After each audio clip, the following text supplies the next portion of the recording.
Dans un village africain, entouré de sable et de grands baobabs, une cloche ancienne était accrochée au centre de la place. Personne ne devait la toucher. Les anciens disaient qu'elle ne sonnait jamais sans raison, et surtout, jamais la nuit.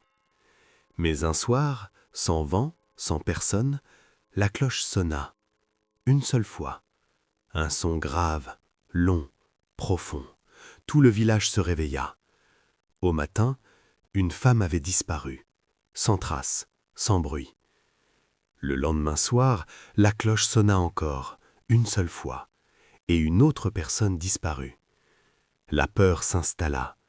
Les regards devinrent lourds, les silences plus longs. Personne ne comprenait. Alors le prêtre du village décida d'agir. Au lever du jour, il entra dans le lieu sacré, il alluma les braises, traça les symboles anciens et invoqua les dieux.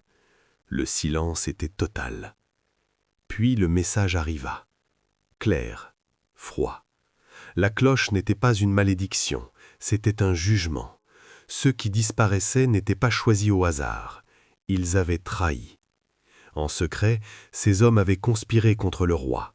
Ils avaient tenté de l'empoisonner dans son palais, en passant par une servante proche de la reine. Mais les dieux avaient vu, et ils avaient décidé. La cloche sonnait pour marquer leur fin. Le village resta figé. La peur changea de forme. Ce n'était plus la peur de l'inconnu, c'était la peur de la vérité. Mais le message n'était pas terminé. Le prêtre trembla. Les dieux demandaient un sacrifice, un dernier acte pour arrêter la sentence. Sinon, la cloche continuerait de sonner. Alors le roi, les anciens et le peuple se réunirent. Le sacrifice fut fait, dans le silence, dans le respect, dans la peur. Et cette nuit-là, la cloche ne sonna pas. Les jours passèrent, puis les nuits. Le calme revint, le village respira à nouveau. Mais personne n'oublia, car désormais, tous savaient une chose.